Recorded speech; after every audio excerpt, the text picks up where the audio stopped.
Ya, Bismillahirrahmanirrahim. Assalamualaikum warahmatullahi wabarakatuh.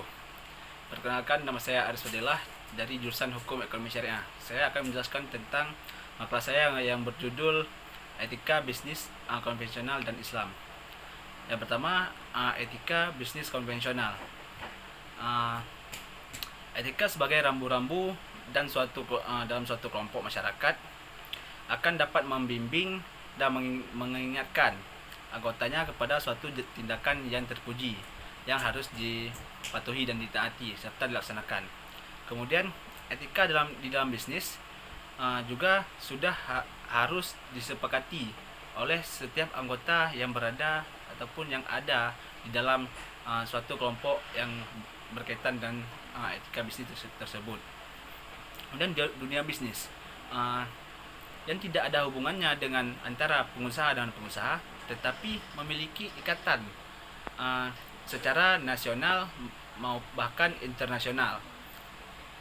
Kemudian tentu dalam hal ini, untuk mewujudkan etika dalam berbisnis perlu pembicaraan yang transparan di antara semua pihak, baik pengusaha, pemerintah maupun warga negara lainnya, agar jangan hanya satu pihak saja yang menjalankan etika sementara pihak yang lainnya berpijak kepada apa yang mereka inginkan.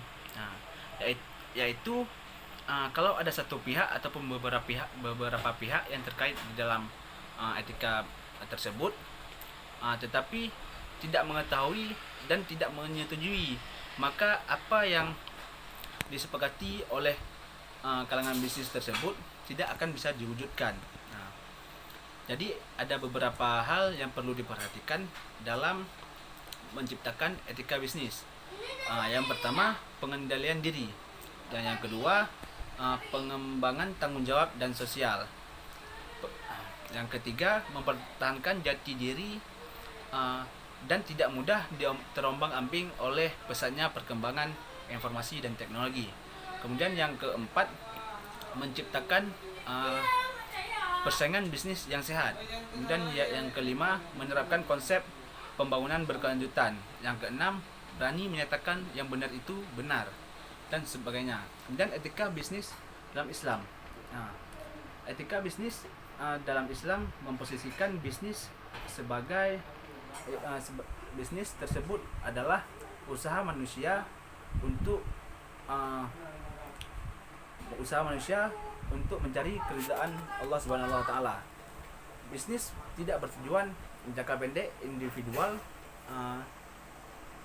ataupun semata-mata mencari keuntungan yang berdasarkan kalkulasi matematika. Tetapi tujuan bisnis adalah bertujuan jangka pendek sekaligus jangka panjang, yaitu bertanggung jawab pribadi dan sosial di hadapan masyarakat, negara, dan Allah Subhanahu wa taala. Kemudian Islam sangat menekankan nilai etika dalam kehidupan manusia. Islam memandang etika sebagai satu bagian dari sistem kepercayaan Muslim, yaitu iman. Kemudian konsep etika dalam Islam bukan relatif, melainkan abadi dan mutlak. Kemudian ada beberapa konsep etika bisnis dalam Islam, yaitu yang pertama, konsep ketuhanan. Yang kedua, pandangan Islam terhadap harta. Yang ketiga, konsep benar. Yang keempat, amanat. Yang kelima, jujur. Dan yang keenam adalah adil. Mungkin hanya sekian yang dapat saya sampaikan. Wabillahi taufiq wal hidayah. Wassalamualaikum warahmatullahi wabarakatuh.